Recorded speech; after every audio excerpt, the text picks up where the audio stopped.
saling ingat dengan bahasa tagihan, dengan bahasa halus, misalnya begini, Mas, ini notanya ya, itu tagihan halus. Menginspirasi dan mengajak pelaku-pelaku Iya. usaha OAP lainnya juga Iya, ya. iya. Baik. Saya selalu sampaikan, mau bangun Swiss Bell, jangan pikir untuk membangun Swiss Bell. Sekalipun uangnya banyak, uangnya cukup untuk membangun Swiss Bell, saran saya lebih baik bangunlah dulu dari Penginapan kecil-kecilan. penginapan kecil-kecilan. Demikian pula dengan peternakan. Saya sudah menilai bahwa, saya sudah melihat bahwa punya ilmu, punya duit, punya tempat, punya segalanya.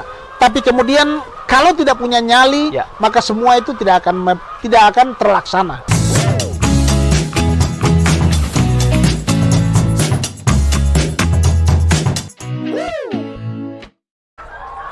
Halo sahabat podcast RRI Merauke di mana saja berada, senang sekali kita ketemu lagi dalam program podcast RRI Merauke. Saya Frankie Wohel, eksklusif di mana saat ini saya sedang berada di ternak ayam Tekoru, telur kota Rusa. Wow, luar biasa.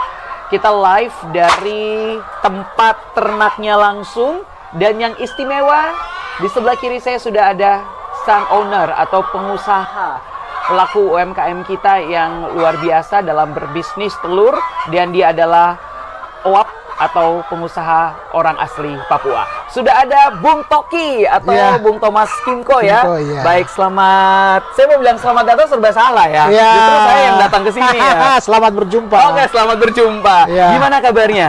Ya, kabar hari ini luar biasa karena di luar daripada hari biasa-biasanya. Oke, baik. Ya. Kabar ayam dan telur-telurnya?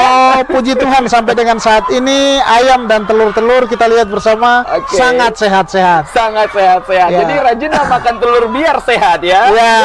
Baik. Nah, yang luar biasa, kami sedang berada di depan atau belakang kami ini adalah bisa saya katakan ribuan ya, atau Ribuan. ratusan? Ribuan ya. Ribuan. 1.500. 1.500 ayam yang sesaat lagi akan bertelur ya. Ya, sini Seperti sudah itu. ada telur-telurnya, Oh, sudah ada. telur-telurnya. Nah, Ya. sambil nanti sebelum kita akan eksekusi langsung nih Bung Toki. Ya. Ini menarik sekali tentang berbisnis telur. Nah, Ya. apa yang menjadi inspirasi dari seorang Bung Toki untuk membuka usaha, berinvestasi atau berbisnis ternak telur ayam, dan ini sejak kapan? Iya, baik, terima kasih.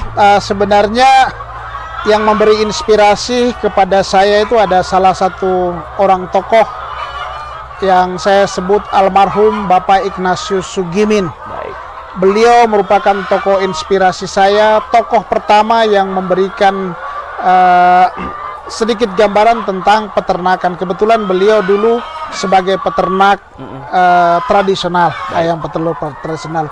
Dan ketika saya melihat beliau, saya punya gambaran bahwa beliau ini sudah pensiun, sudah tua, tetapi masih mampu mengelola sekitar 300 ekor ayam dengan tradisional.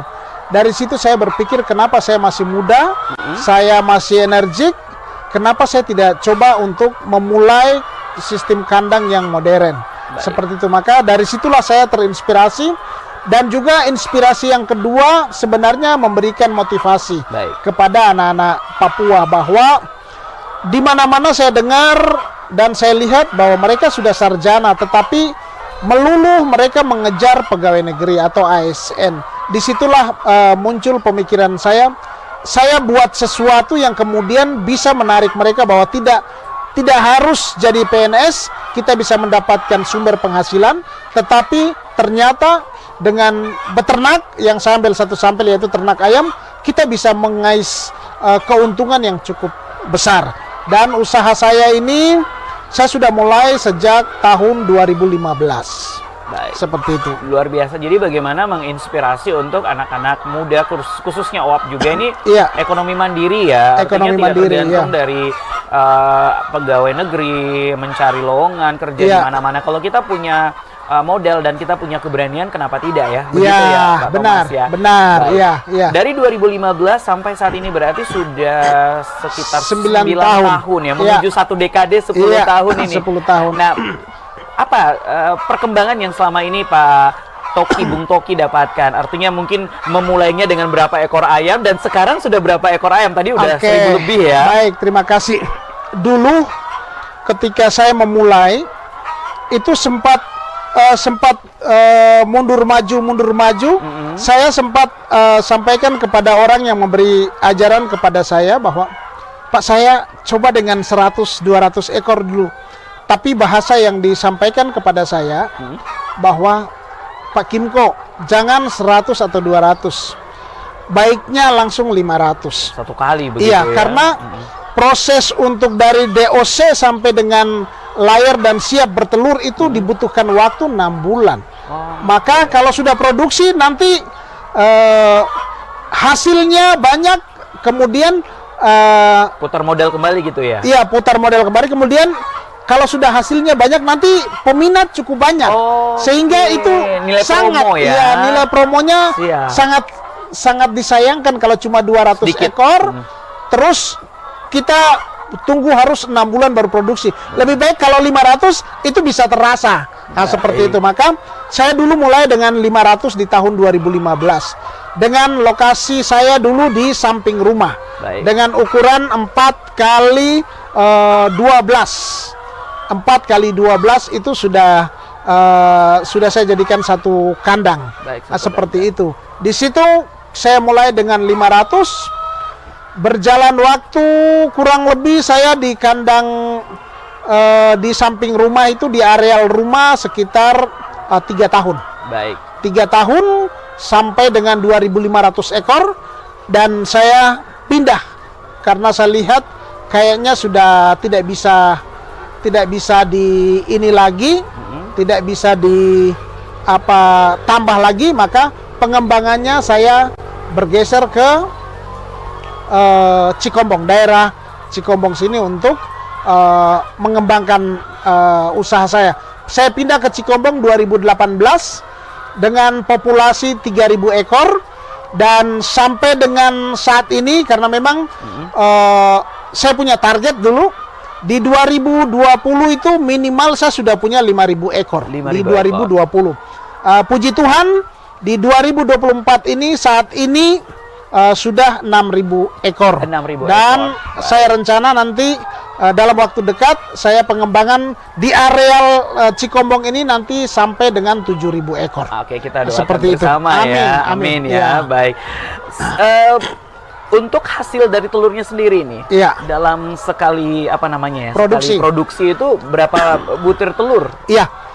Kalau per hari ini sekitar 4.500 butir telur. Itu karena berapa rak? itu sekitar 130 rak. 130 rak. Masih ada 1.500. Ini di sebelah sini, ada di sebelah. Baik. Itu 1.500 belum bertelur. Belum bertelur, masih usia 3 bulan. Seperti itu. Jadi satu hari saya bisa dapat, kalau kita rata-ratakan per rak itu di 130 rak per 130 hari. rak per hari. Untuk berapa ekor telur itu? Ayam? Untuk sekitar 4.500-an. 4.500-an Iya. ya. Iya.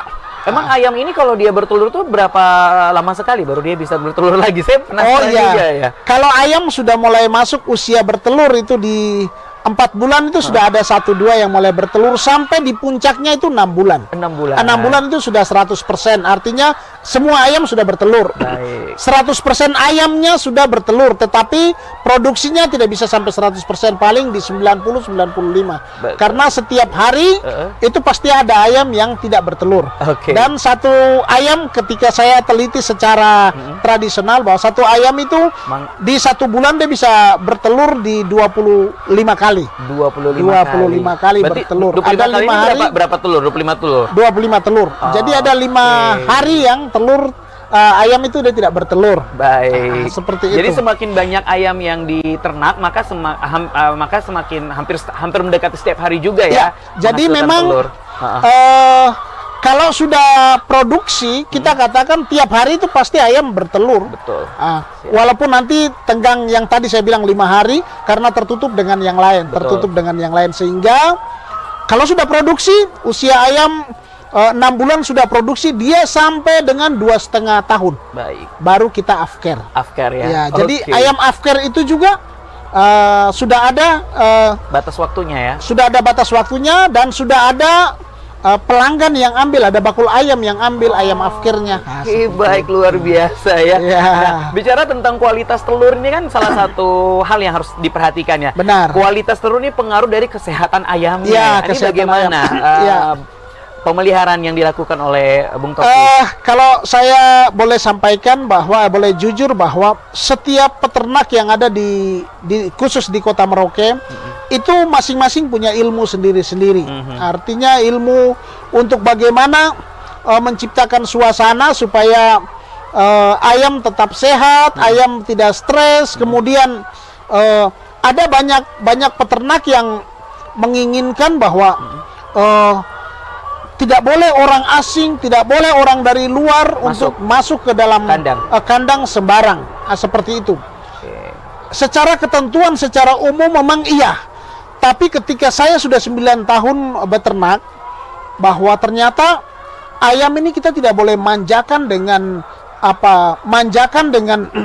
suasana hening, suasana tenang, tidak boleh ada orang masuk sembarang, tetapi ayam kita harus biasakan. Saya harus biasakan, khusus peternak saya harus biasakan untuk mereka terbiasa dengan orang asing, berinteraksi dengan dunia luar. Artinya dunia luar dalam artian kalau ada orang datang, kalau misalnya malam tahun baru itu petasan bunyi di mana-mana, mereka sudah terbiasa dengan bunyi-bunyi dengan barang asing seperti itu, sehingga ayam saya, puji Tuhan 9 tahun ini saya berjalan, kalaupun ada penyakit, itu penyakit normatif, artinya penyakit yang secara menyeluruh.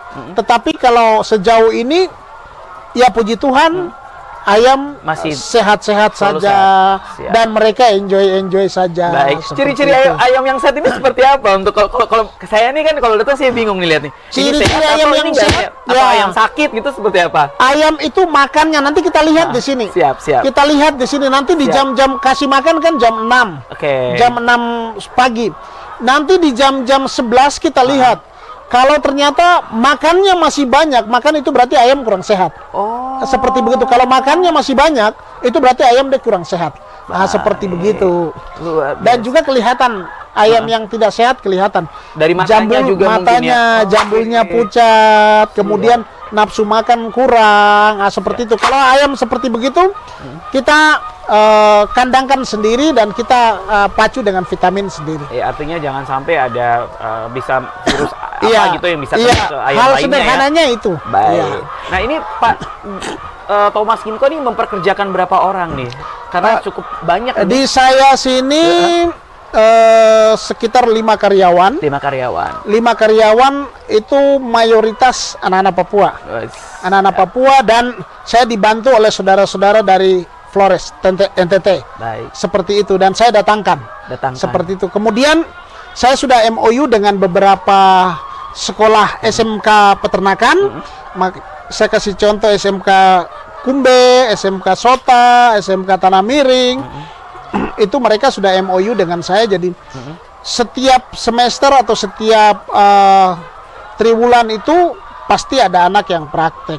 Dan pada saat ini ada 2 anak Papua yang praktek, dan memang saya sudah komitmen kalau ada anak-anak Papua yang mau praktek, kasihlah ke saya. Siap ditampung. Dan puji Tuhan, hasil dari mereka praktek itu ketika ini ada yang sudah tinggal dengan saya, dan saya kasih sekolah, kuliah lanjutan peternakan. Seperti begitu. Biasa, benar-benar memotivasi ya. Baik. Jadi puji Tuhan. Dari upaya dan usaha yang sudah dilakukan ya, Pak Bung Toki, pasti kan Bung Toki juga ingin ada pengusaha Bung Toki berikutnya. Nah, ini bagaimana bisa memberikan edukasi dan juga merangsang bahwa kalian juga bisa sesuai dengan keinginan awal dari Bung Toki sendiri ingin menjadi figur yang menginspirasi anak muda di luar sana, khususnya yang mau cari kerja. Ayo, kamu bisa menjadi pengusaha. Baik, terima kasih. Jadi memang banyak anak-anak Papua saya sudah memberikan motivasi, sudah memberikan pembinaan seperti itu. Cuma kembali ke pribadi masing-masing. Jadi memang modal keberanian itu sangat penting. Jadi nyali itu sangat penting. Saya sudah menilai bahwa saya sudah melihat bahwa punya ilmu, punya duit, punya tempat, punya segalanya, tapi kemudian Kalau tidak punya nyali, Ya. maka semua itu tidak akan terlaksana. Seperti itu. Jadi memang sampai dengan saat ini anak-anak Papua masih saya merindukan, masih saya mendambakan, mengharapkan ada anak-anak Papua lain yang bisa ikut jejak saya, karena peternakan ini bisa memberikan jaminan kesejahteraan ekonomi yang sangat besar. Sangat besar. Jadi ya. bukan hanya keluarga kita saja, tetapi kita bisa menjadi berkat untuk sesama, atau kita bisa menjadi perpanjangan tangan untuk ikut membantu saudara-saudara kita yang susah. Berarti sejauh ini nilai jual telur ini masih sangat tinggi ya, Pak Tok? Sangat tinggi sekali. Paling tinggi itu di saat apa, hari raya begitu? Tidak. Setiap hari saat ini, 1 tahun terakhir ini, telur tidak pernah ada di kandang. Tidak pernah ada di kandang, karena memang sudah langsung orang ambil. Baik. Sudah langsung orang ambil. Artinya bahwa kebutuhan telur ini sangat merakyat, sangat praktis, sangat dibutuhkan untuk masyarakat Jadi secara nilai umum. konsumtif telur ini tinggi ya? Tinggi, Baik. nilainya sangat tinggi. Dan berbisnis telur adalah salah satu bisnis yang menguntungkan gitu ya? Yang Artinya sangat menguntungkan. menjanjikan menguntungkan. Ya, untuk anak-anak Papua itu Baik. sangat-sangat Baik. menguntungkan. Nah, sejauh ini sudah berapa yang dibina dan berhasil mengikuti jejak Bung Toki? Kalau untuk anak Papua asli seperti saya, hitam kulit keriting rambut ini, saya masih memimpikan, saya masih merindukan. Belum ada yang ikut jejak saya.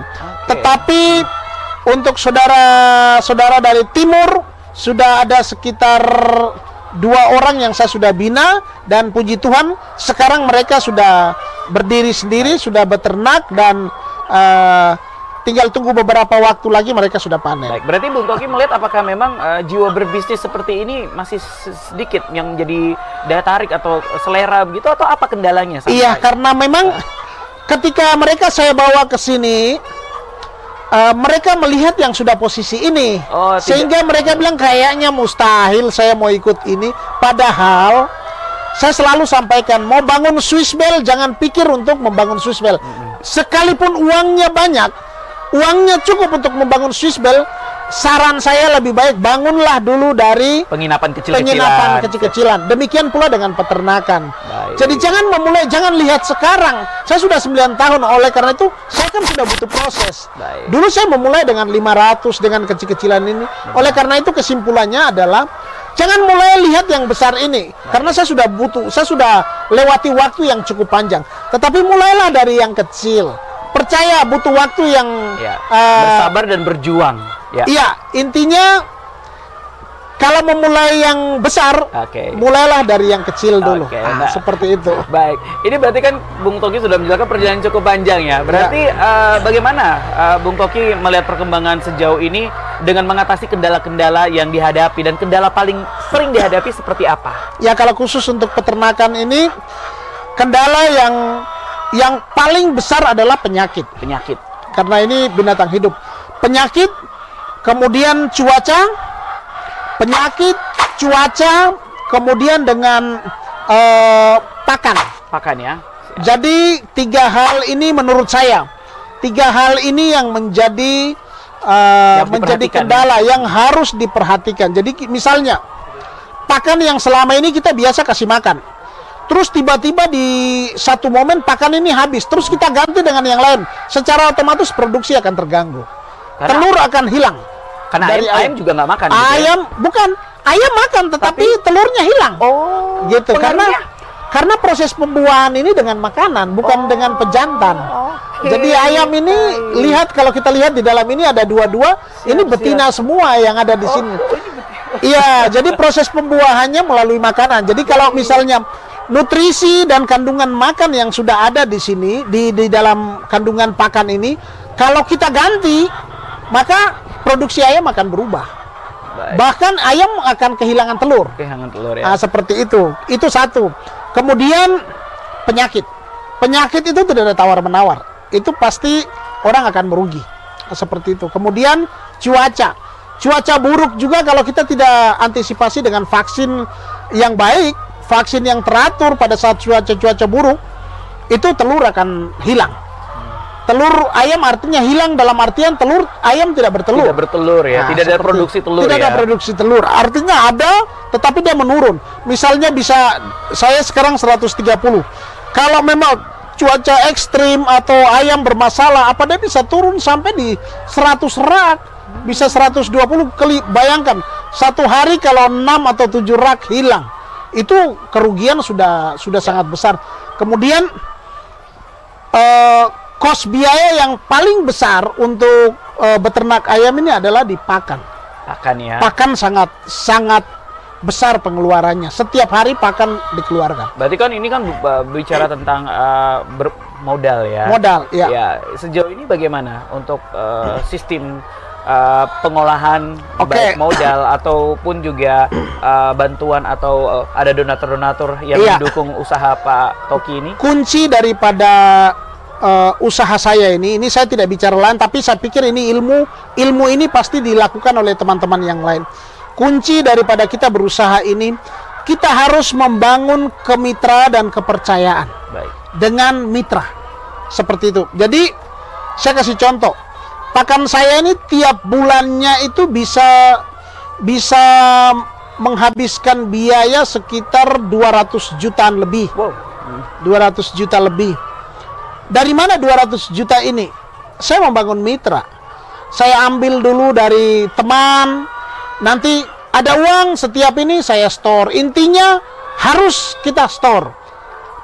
Saya pastikan misalnya 200 juta saya ambil, misalnya hari ini masuk harga 200 juta. Saya pastikan di 1 bulan ini 200 juta itu terbayar. Seperti itu. Jadi memang membangun relasi dan juga membangun kepercayaan. Ketika kita punya relasi, maka hal yang berikut yang perlu kita bangun adalah membangun kepercayaan. Sekali saja kita mutar, itu sudah hilang. Sudah hilang ya. Jadi kepercayaan itu harga mati. Tidak ada tawar-menawar. Seperti itu. Jangan sampai orang menagih berulang-ulang. Ya. Jadi kalau cuma saling ingat dengan bahasa tagihan, dengan bahasa halus, misalnya begini, Mas, ini notanya ya, itu tagihan halus. Tagihan halus dari mitra. Jadi kalau kita tanggapi nota itu segera bayar, maka besok akan aman. Tapi kalau kita masih tunda, aduh nanti besok ya, bilang besok, tunda lagi besok akan ya, kesulitan ya. Itu sudah, itu kepercayaan hilang. Seperti itu. Nah, kalau untuk support dari pemerintah, ada konsep bantuan seperti apa yang didapatkan nih Pak Bung? Kalau saya terus terang, saya mandiri. Belum pernah dari pemerintah membantu saya. Tetapi kalau memang saya berpikir supaya bantuan pemerintah tepat sasaran, kemudian bisa dibantu kepada mereka saudara-saudara ini, maka konsep bantuannya harus tuntas. Tidak bisa setengah-setengah. Artinya kalau sistem macam saya ayam petelur, maka kalau bantu bibit harus pakannya, harus kandangnya, kandang pembesaran, kandang produksi, vitaminnya, obat-obatnya, sampai dengan kita harus intervensi manajemen keuangan.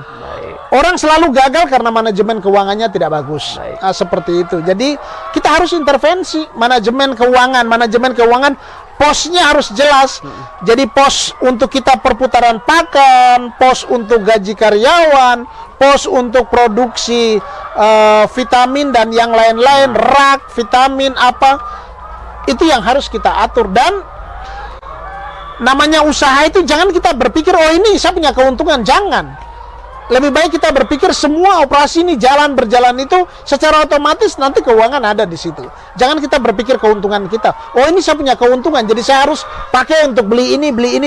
Lebih baik tetap kita utamakan usaha. Apa yang menjadi prioritas untuk tetap keberlangsungan usaha ini dia berjalan. Seperti itu. Luar biasa, cukup menginspirasi kita semuanya. Bung Toki, satu lagi nih, keunggulan dari telurnya Bung Toki. Oh iya. Apa nih? Jadi kelebihan atau keuntungan dari produknya nih apa nih? Iya, saya pikir semua peternak, semua telur yang ada di Merauke, yang asli telur Merauke, dijamin adalah telur higienis, kemudian telur dijamin kalau asli telur Merauke itu telur tidak lama. Yang jelas tidak lama mengendap di kandang. Itu telur baru semua. Saya pastikan telur seluruh Merauke telur baru semua. Kalau bilang istimewa, tidak. Mungkin masing-masing peternak punya ini beda-beda. Kalau saya keunggulannya mungkin setiap telur ini saya timbang. Jadi harga telur kan saya ada 3 harga. Harga 70, 75, dan 85. Jadi itu berdasarkan berat, gram. Jadi yang membedakan mungkin telur, saya pastikan telur bersih, berkualitas, kemudian bergizi. kualitas ya. Kalau bergizi, saya yakin semua telur bergizi. Nah, seperti itu. Cuma kalau telur dari luar, saya yakin telur tidak bergizi karena memang waktunya sudah terlalu lama. Benar. Sudah lama dan dipastikan telur tidak higienis lagi, telur tidak sehat lagi karena sudah berbeda. Nutrisinya ya? sudah beda. Siap. Tapi kalau telur asli Merauke, telur paling lama 1 hari di rumah sudah beredar di mana-mana. Telur itu udah 1 hari panen, hari itu juga sudah beredar di masyarakat. Jadi secara keseluruhan telur Merauke bagus, tinggal kembali ke masing-masing, bersih, kotor, kemudian ukuran itu menjadi keunggulan masing-masing peternak. Nah, kalau pemasarannya sejauh ini? Ya, saya puji Tuhan, saya komitmen konsistensi itu yang penting. Konsisten dalam artian saya membangun relasi dengan pelanggan. Di suasana ada telur, tidak ada telur, tetap saya utamakan pelanggan. Dan puji Tuhan, pelanggan saya yang terbesar adalah Fiona Cake. Baik. Kemudian bubur mandala. Kalau makan ya, kalau itu saya tahu karena Mas Kakak makan telur di bubur mandala, itu telur dari saya. Seperti itu. Dan rumah sakit Bunda juga ambil di saya. Dan ada peternak, ada 1 pelanggan di Muting, ada 1 pelanggan di Kurik. Jadi puji Tuhan sampai dengan sekarang telur juga masih kurang dari saya. Nah, seperti itu. Jadi untuk pelanggan cukup banyak dan cukup terlayani. Pasti dengan menjaga kualitas itu ya. Kualitas benar. Bung Toki. Nah, ke depan nih Bung Toki ingin membawa usaha ternak ini seperti apa? Yang menjadi gambaran ekspektasi cita-cita dari seorang Bung Toki. Iya. Saya punya target di tahun depan. Di tahun depan tuh saya akan mengembangkan di Kurik, wilayah Kurik. Dan sudah ada tempat di sana. Saya akan mengembang karena memang saya lihat di wilayah Kurik prospeknya cukup bagus. Dan memang ya saya lahir besar dari Kurik. Salah rasanya ketika telur dari anak-anak Kurik tidak dibagi kepada masyarakat asli Kurik juga. Nah, seperti itu. Jadi ke depan saya akan pengembangan target di 10.000 sampai 15.000 ekor. Itu target saya. Kapan itu kira-kira? Target saya di 10.000 ekor itu di tahun depan. 15.000 ekor dia berjalan. Berjalannya. Ya, kita harapkan ini bisa terrealisasi ya, menjadi cita-cita dan bisa menginspirasi dan mengajak pelaku-pelaku usaha uap lainnya juga ya. Baik. Bung Toki, boleh nanti kita coba lihat-lihat? Oh, boleh. Bisa langsung panen. Baik. Ini spesial untuk Bung Kakak. Dan nanti saya teman-teman kasih ini ya. Iya, Bung Kakak langsung panen dari sini, teman-teman yang sudah ada, nanti yang sudah ada. Saya minta rak 1. Siap. Oke, nanti kita minta rak 1. Rak telur 1. Oh, sabar Bang Kakak, saya ambil rak telur dulu ya. Oke. Ya. Kita tunggu dulu rak telur. Ini langsung eksklusif ya? Ya. Oke, jadi ini Bang Kakak, ini raknya. Oke, baik. Iya. Jadi silakan supaya bisa diambil supaya kita jadi tahu juga nih bagaimana mengambil telur ya. Iya. Kalau ditetok itu terapi. Kalau dipatok oleh ayam itu terapi. Jangan kaget. Oh, jangan kaget ya. Begitu ya. Oke, baik. Langsung aja, ini telurnya, ini telur perdana. Jadi kalau yang begini harga 70. 70 ya. Iya. Silakan Bang Kakak bisa di sebelah. Siap. Jadi kalau dia tetok tidak apa-apa. Oke, baik. Baik, kita lihat dulu ya. Ini telur, ini eksklusif langsung kita panen. Satu rak ini berapa telur 30 butir, 30 butir ya. Harganya kalau yang kecil ini ayam baru jadi 70.000. Baik. Oke, luar biasa ya. Baik. Ya, ini bagaimana kita punya gambaran ya seperti apa suasana menjadi seorang peternak telur seperti itu. Dan tentu saja ini bisa merangsang untuk kalian-kalian di luar sana untuk berani berinvestasi ataupun juga berbisnis usaha telur. Nah, Bung Toki ini sambil kita ambil telurnya nih, apa Oke. pesan dan harapan yang bisa Bung Toki bagikan untuk yang sedang menyaksikan nih? Pesan dan harapan saya untuk sama saudara-saudara anak-anak negeri, anak-anak Papua, dan anak-anak Nusantara yang lain yang berada di tanah Animha ini. Pesan saya, Oke. saya masih merindukan Anda semua mengikuti jejak saya. Baik. Karena rasanya berdosa kalau saya sendiri menikmati hasil yang cukup menjanjikan. Saya tunggu saudara-saudara, orang asli, anak-anak negeri yang lain untuk mengikuti jejak saya. Segala sesuatu yang saya punya, Siap. ilmu, tenaga, pikiran saya akan curahkan untuk Anda, asalkan Anda mau mengikuti jejak saya. Jadi Kalau saya Papua bisa, Anda juga Papua Pasti kau juga harus bisa. Jadi besok-besok datang belajar sama Bung Oh, Toki saya boleh ya? siap. Oke, baik. Oke. Sepertinya kami mau melanjutkan pungut telur dulu. Lumayan, saya mau bawa pulang Satu dua rak, ya. ya. Satu rak ya. Satu Oke. rak, Pak. Baik, kami lanjutkan dulu. Jangan kemana-mana, tetap ikuti terus edisi podcast RRI Merauke di edisi selanjutnya. Demikian perbincangan saya bersama Bung Thomas Kimko, Bung Toki di ternak telur Merauke. Telur Kota Rusa Merauke Merauke di Cikombo. Jangan lupa beli produknya agar bisa mendapatkan kesehatan, dan jangan lupa untuk belajar berinvestasi dan berbisnis ternak telur ataupun juga berbisnis apa saja. Sampai jumpa. Kita lanjut dulu ya. Ya. Oke.